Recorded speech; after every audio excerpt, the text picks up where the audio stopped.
لک الحمد یا اللہ الصلاۃ والسلام علیک یا رسول اللہ اما بعد۔ سلسلہ ہے تذکرہ اسلاف کا۔ اس مبارک سلسلے میں ہم اپنے اسلاف کا ذکر خیر، ان کے یوم ولادت اور عرس کی تاریخوں پر کرنے کی سعادتیں حاصل کرتے ہیں۔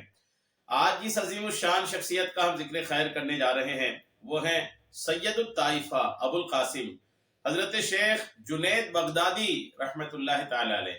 آج آپ کا ذکر خیر ہم اس مناسبت سے کرنے جا رہے ہیں کہ 27 رجب 297 ہجری 909 عیسوی کو حضرت کا وصال ہوا تھا۔ 27 رجب آپ کے وصال کی تاریخ پر آپ کی بارگاہ میں خراج عقیدت پیش کرتے ہوئے آپ کی بارگاہ میں یہ بیان ہم آپ پیش کر رہے ہیں۔ ناظرین سے عرض ہے کہ اول تاخیر بیان کو سماعت کر کے دوسروں تک بھی اس بیان کو پہنچانے کی سعادتیں حاصل کریں۔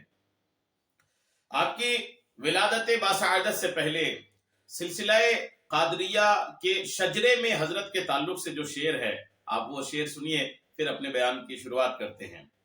بہر معروف و سری معروف، بہر معروف و سری معروف دے بے خود سری، جند حق میں گن جنید باصفا کے واسطے۔ یہ جنید بغدادی رحمت اللہ تعالی علیہ سلسلہ قادریہ کے ایک عظیم الشان بزرگ بھی ہیں۔ آئیے تذکرہ سنتے ہیں۔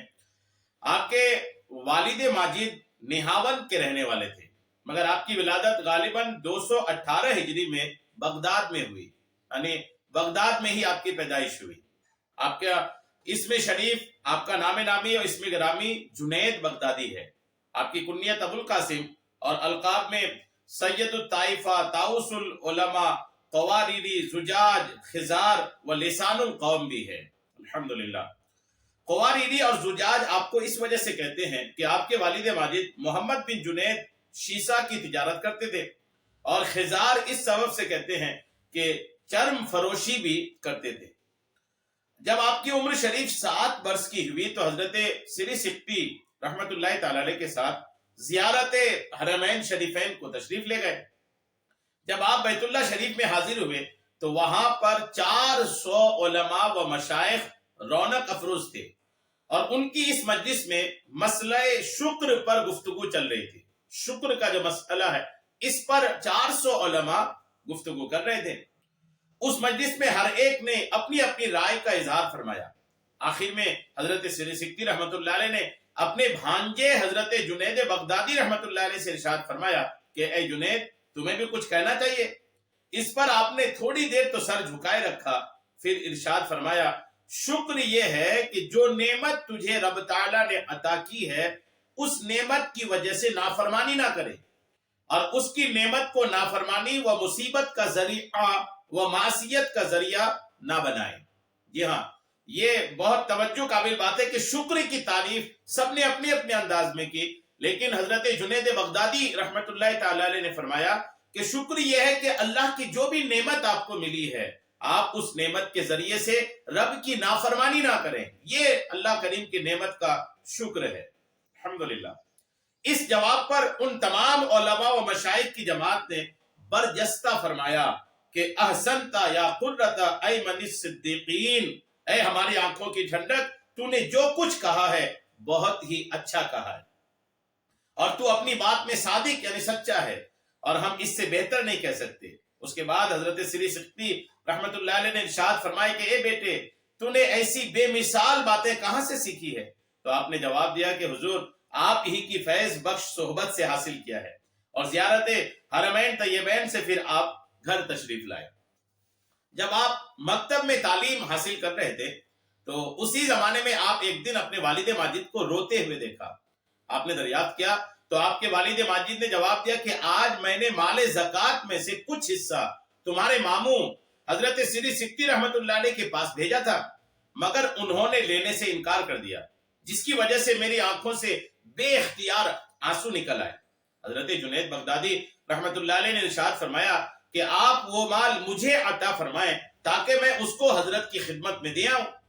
آپ کے والد ماجد نے وہ درہم آپ کو عنایت فرمایا، اور آپ اس کو لے کر حضرت سری سکتی رحمت اللہ علیہ کے گھر تشریف لے گئے۔ جب آپ حضرت کی خدمت میں پہنچے تو حضرت نے ارشاد فرمایا کہ میں زکوٰۃ نہیں لوں گا۔ آپ نے ارشاد فرمایا کہ آپ کو قسم ہے اس رب کائنات کی جس نے آپ پر فضل اور میرے باپ سے عدل کیا ہے۔ حضرت نے عدل کیا ہے؟ حضرت نے فرمایا کہ اے جنید، وہ کون سا عدل ہے جو تیرے باپ کے ساتھ کیا گیا ہے، اور وہ کون سا فضل ہے جو مجھ پر کیا گیا ہے؟ آپ نے فرمایا کہ آپ پر یہ فضل کیا ہے کہ آپ کو درویشی دی، اور میرے والد کے ساتھ یہ عدل کیا کہ ان کو دنیا میں مشغول کر دیا۔ اب یہ آپ کی مرضی ہے کہ آپ اسے قبول فرمائیں یا رد کر دیں۔ میرا باپ اگر چاہے یا نہ چاہے، لیکن ان کے لیے یہ ضروری ہے کہ وہ اس فریضہ زکوٰۃ کو کسی حقدار کے ہاتھوں تک پہنچائے۔ حضرت سری سکتی رحمۃ اللہ علیہ کو یہ بات نہایت پسند آئی، اور ارشاد فرمایا کہ اے بیٹا، قبل اس کے کہ میں زکوٰۃ کو قبول کروں، میں نے تم کو قبول کیا اور پھر زکوٰۃ کو قبول فرمایا، اور نہایت درجہ محبت کرنے لگے۔ غور کیجئے کہ آپ بچپنے سے ہی علم و حکمت بھری باتیں الحمدللہ کرنے لگ گئے تھے۔ یہ آپ کی عظیم الشان شخصیت ہے۔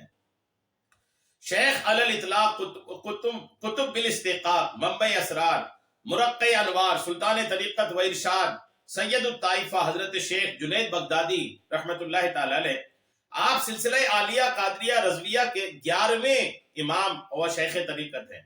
آپ اصول و فروع میں مفتی اور علوم و فنون میں کامل تھے۔ کلمات عالیہ اور ارشادات لطیفہ میں سب سے سبقت رکھتے تھے۔ ابتدائی حالت سے لے کر دور آخر تک تمام جماعتوں کے محمود اور مقبول تھے آپ، اور سبھی لوگ آپ کی امامت پر متفق تھے۔ آپ کا سخن طریقت میں حجت، آپ کا سخن طریقت میں، آپ کا کلام طریقت میں حجت ہے، اور تمام زمانوں نے اس کی تعریف کی ہے، اور کوئی شخص بھی آپ کے ظاہر و باطن پر انگشت نمائی نہ کر سکا سوائے اس شخص کے جو بالکل اندھا تھا۔ آپ صوفیہ کے سردار اور مقتدا تھے۔ لوگوں نے آپ کو لسان القوم کہا ہے، اور آپ نے خود اپنے آپ کو عبد المشائخ لکھا ہے۔ طبقہ علماء نے طاؤس العلماء سمجھا اور سلطان المحققین جانا ہے، اس لیے کہ آپ شریعت و طریقت میں انتہا کو پہنچ چکے تھے۔ آپ عشق و زہد میں بے مثل اور طریقت میں مجتہد عصر تھے۔ بہت سے مشائخ آپ کے مذہب پر ہوئے، اور آپ کا طریق صحو ہے، بخلاف تیفیریوں کے، اس لیے کہ وہ حضرت بایزید بستامی رحمۃ اللہ علیہ کے مذہب پر ہے، اور سب سے زیادہ معروف طریقہ طریقت میں اور مشہور تر مذاہب میں آپ ہی کا طریقہ اور مذہب ہے۔ آپ اپنے وقت میں تمام مشائخ کا مرجع تھے۔ آپ کی تصانیف بہت ہیں جو تمام اشارات و معارف میں لکھی ہیں، اور جس شخص نے علم اشارت کو پھیلایا وہ آپ ہی ہیں۔ باوجود ان عظیم خوبیوں کے دشمنوں اور حاسدوں نے آپ کو زندیق کہا ہے۔ آپ نے حضرت محاسبی رحمت اللہ علیہ کی صحبت پائی۔ حضرت سری سکتی رحمت اللہ علیہ سے لوگوں نے پوچھا کہ کسی مرید کا پیر سے بلند درجہ ہوا ہے، یعنی کوئی ایسا مرید جو پیر سے بلند درجہ ہوا ہے؟ تو حضرت نے فرمایا کہ ہاں ہوتا ہے، اور اس کی دلیل ظاہر ہے کہ جنید بغدادی مجھ سے بلند درجہ رکھتے ہیں۔ جنید بغدادی کے پیر تھے سری سکتی رحمت اللہ علیہ۔ جب سری سکتی سے پوچھا گیا کہ کبھی ایسا بھی ہوتا ہے کہ کوئی مرید اپنے پیر سے بلند درجہ ہوتا ہے، تو آپ نے مثال دیا، ہاں بھی فرمایا، اور مثال یہ دیا کہ مثال سامنے ہے کہ مجھ سے زیادہ افضل جو ہے وہ جنید بغدادی ہیں۔ حضرت سہیل تستری رحمت اللہ علیہ باوجود اس عظمت و بزرگی کے آپ فرمایا کرتے تھے کہ جنید صاحب آیات و سباق کے غایات ہیں، باوجود اس کے دل نہیں رکھتے مگر فرشتہ صفت ہیں۔ شیوہ معرفت و کشف توحید میں آپ کی شان نہایت عرفہ و اعلیٰ ہے۔ الحمدللہ آپ مجاہدہ و مشاہدہ میں آیتم من آیات اللہ ہوئے ہیں۔ حضرت جنید بغدادی رحمت اللہ علیہ سلوک کی اس عظیم منزل پر فائز ہونے کے باوجود اخلاق اسلامی سے مزین تھے، اور اپنے سے کم درجہ کے لوگوں کے ساتھ بھی بہت خندہ پیشانی سے پیش آتے تھے۔ چنانچہ ایک مرتبہ کا واقعہ ہے کہ آپ نے اپنے مریدین سے ارشاد فرمایا کہ اگر مجھے یہ معلوم ہو جاتا کہ 2 رکعت نماز نفل کا ادا کرنا تمہارے ساتھ بیٹھنے سے افضل ہے تو میں کبھی تمہارے ساتھ نہ بیٹھتا۔ آپ ہمیشہ روزہ رکھا کرتے تھے، مگر جب کبھی آپ کے برادران طریقت آ جاتے تو روزہ افطار کر دیتے، اور فرماتے کہ اسلامی بھائیوں کی خاطر و مدارت نفل روزوں سے افضل ہے۔ آپ شروع میں آئینہ کی تجارت کرتے تھے، اور اس وقت آپ کا معمول تھا کہ بلا ناغہ اپنی دکان پر تشریف لے جاتے اور سامنے پردے کو گرا کر 400 رکعت نفل نماز ادا فرماتے، یہاں تک کہ ایک مدت تک آپ نے اس عمل کو جاری رکھا۔ پھر آپ نے اپنی دکان کو چھوڑ دیا اور اپنی شیخ طریقت کی بارگاہ میں حاضر ہوئے۔ حضرت سری سکتی رحمت اللہ علیہ کے مکان کے ایک کوٹری میں آپ خلوت گزی ہو کر اپنے دل کی پاسبانی شروع کر دی، اور حالت مراقبہ میں آپ اپنے نیچے سے مصلی کو بھی نکال ڈالتے تاکہ آپ کے دل پر سوائے اللہ والے کے، اللہ اور اس کے رسول جل جلالہ و صلی اللہ علیہ وسلم کے خیال کے کوئی دوسرا خیال نہ آئے۔ اور اس طرح آپ نے 40 سال کا عظیم عرصہ گزارا، اور 30 سال تک آپ کا معمول تھا کہ عشاء کی نماز کے بعد کھڑے ہو کر صبح تک اللہ اللہ کہا کرتے، اور اسی وضو سے صبح کی نماز ادا کرتے، یہاں تک کہ آپ کا خود ہی کا قول ہے کہ 20 برس تک تکبیر اولیٰ مجھ سے فوت نہیں ہوئی، اور نماز میں اگر دنیا کا خیال آ جاتا تو میں اس نماز کو دوبارہ ادا کرتا، اور اگر بہشت و آخرت کا خیال آتا تو میں سجدہ سہو ادا کرتا۔ یعنی جنت کا خیال بھی نماز میں نہیں چلے، اور دنیا کا خیال بھی نہیں۔ اگر دنیا کا خیال آئے تو آپ نماز کو دوبارہ پڑھتے تھے، اور اگر جنت کا خیال آئے تو آپ سجدہ سہو کرتے تھے۔ غور کیجئے، یعنی عبادت خالص اللہ کے لیے کرنا، یہ آپ کا طریقہ تھا۔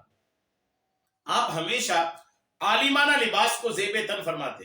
ایک مرتبہ لوگوں نے کہا کہ یا شیخ طریقت، کیا ہی اچھا ہوتا کہ آپ مرقع پہنتے، تو آپ نے ارشاد فرمایا کہ اگر میں جانتا کہ مرقع پر طریقت کا انحصار ہے تو میں لوہے اور آگ کا لباس بناتا اور اس کو پہنتا، مگر ہر وقت باطن میں ندا آتی ہے کہ لیس الاعتبار بالخرقۃ انما الاعتبار بالحرقۃ، یعنی خرقہ کا اعتبار نہیں بلکہ جان کے جلنے کا اعتبار ہے، یعنی لباس کا اعتبار نہیں ہے، اصل اعتبار ہے باطن کا، کہ آپ کا باطن صاف ہے کہ نہیں۔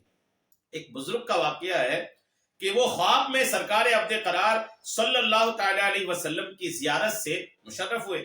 انہوں نے دیکھا کہ بارگاہ نبی صلی اللہ تعالی علیہ وسلم میں حضرت جنید بغدادی رحمت اللہ تعالی علیہ بھی حاضر ہیں۔ اسی درمیان ایک شخص حاضر ہوا اور ایک استفتاء، ایک سوال آپ کی خدمت میں پیش کیا۔ آقا کریم علیہ السلام نے ارشاد فرمایا کہ جنید کو دے دو تاکہ وہ اس کا جواب لکھ دیں۔ اس شخص نے عرض کیا، فدا کا امی و ابی یا رسول اللہ صلی اللہ تعالی علیہ وسلم، آپ کے ہوتے ہوئے جنید کو کیسے دوں؟ یا رسول اللہ، آپ کی موجودگی میں جنید کو کیسے دوں؟ حضور اقدس صلی اللہ تعالی علیہ وسلم نے ارشاد فرمایا کہ جس طرح انبیاء علیہم السلام کو اپنی ساری امت پر فخر تھا، مجھ کو جنید پر فخر ہے۔ غور کیجئے، یعنی جس طرح انبیاء علیہ السلام کو اپنی ساری امت پر فخر تھا، مجھ کو جنید پر فخر ہے۔ یہ حضور علیہ السلام کی زبانی الحمدللہ یہ جملے ادا ہوئے۔ غور کیجئے، جس امتی پر نبی فخر کریں، جس جنید پر ہمارے آقا فخر کریں، اس جنید بغدادی رحمت اللہ علیہ کی عظمت و شان کا عالم کیا ہوگا۔ حضرت جنید بغدادی رحمت اللہ علیہ ارشاد فرماتے ہیں کہ شیخنا فی الاصول والبلائے علی للمرتضی کرم اللہ تعالی وجہہ الکریم، یہ حضرت جنید بغدادی کا قول تھا۔ کیا فرماتے تھے؟ یعنی اصول و بلا میں ہمارے مقتدی وہ پیشوا حضرت علی کرم اللہ تعالی وجہہ الکریم ہے۔ چنانچہ ایک مرتبہ ایک سید صاحب جو گیلان کے رہنے والے تھے اور حج کے ارادے سے اپنے گھر سے نکلے ہوئے تھے، یہاں تک کہ سفر کرتے ہوئے بغداد پہنچے اور آپ کی خدمت میں حاضر ہوئے۔ آپ نے ان سے دریافت فرمایا کہ کہاں کے رہنے والے ہو اور کس کی اولاد سے ہو؟ انہوں نے جواب دیا کہ میں گیلان کا رہنے والا ہوں اور امیر المومنین حضرت علی کرم اللہ تعالی وجہ الکریم کی اولاد میں سے ہوں۔ تو آپ نے ان سے بڑے ہی مؤثر انداز میں فرمایا کہ تمہارے دادا امیر المومنین تو 2 تلواریں چلایا کرتے تھے، ایک کفار و مشرکین پر اور دوسری نفس پر، بتاؤ کہ تم کون سی تلوار چلاتے ہو؟ صرف اتنا سنتے ہی ان پر گریہ طاری ہوئی اور حالت وجد میں زمین پر لوٹنے لگے، اور لوٹتے ہوئے یہ کہہ رہے تھے کہ بس میرا حج یہی ہے، آپ مجھے راہ خدا سے آگاہ فرما دیجئے۔ حضرت جنید بغدادی رحمت اللہ علیہ نے ارشاد فرمایا کہ تمہارا یہ سینہ خدا کا حرم خاص ہے، اس لیے جہاں تک ہو سکے اس کے حرم خاص میں کسی نامحرم کو جگہ نہ دو۔ یعنی اللہ کریم دل دیکھتا ہے، اللہ کریم بندوں کا دل دیکھتا ہے، اس لیے بندے کو چاہیے کہ اپنے دل کی حفاظت کریں، اور جو جتنی اپنے دل کی حفاظت کرتا ہے الحمدللہ اتنا ہی کامیاب رہتا ہے۔ آپ کا توکل اخیر میں سن لیں، آپ ایک مرتبہ آپ کی خدمت میں ایک شخص نے 500 اشرفیہ لا کر نظر کرنی چاہیے۔ آپ نے اس سے دریافت کیا کیا تیرے پاس ان اشرفیوں کے علاوہ اور بھی مال ہیں؟ اس نے جواب دیا کہ ہاں حضور اور بھی ہے۔ آپ نے دوسرا سوال کیا کہ یہ بتاؤ کہ اب آئندہ تجھے اور مال کی ضرورت ہے یا نہیں؟ اس نے عرض کیا کہ ہاں ضرورت کیوں نہیں ہے، ہر وقت ضرورت ہے۔ تو آپ نے فرمایا کہ بس اپنی اشرفیاں واپس لے جاؤ، تو مجھ سے زیادہ محتاج ہے۔ کیونکہ میرے پاس کچھ بھی نہیں ہے، باوجود اس کے پھر بھی مجھے کسی چیز کی ضرورت نہیں ہے، اور باوجود ہی کہ تیرے پاس دولت ہے اور اس کے ہوتے ہوئے بھی اور دولت کی ضرورت مند ہے، براہ کرم اپنا مال لے لو، کیونکہ میں محتاج سے نہیں لیتا ہوں، اور میں سمجھتا ہوں کہ ایک میرا مولا ہی غنی ہے اور دو جہاں فقیر ہے۔ یہ شان ہے جنید بغدادی رحمت اللہ علیہ کا۔ اور کیجئے کہ عظمت و شان کے مالک ہیں سید الطائفہ حضرت جنید بغدادی رحمت اللہ علیہ۔ 27 رجب آپ کے عرس کی تاریخ ہے، ہم نے خراج عقیدت پیش کیا ہے، اللہ کریم ہمارے اس خراج عقیدت کو قبول فرمائے، میدان حشر میں حضرت جنید بغدادی رحمت اللہ علیہ کی غلامی میں جگہ عطا فرمائے، آمین بجاہ النبی الامین صلی اللہ تعالی علیہ وسلم۔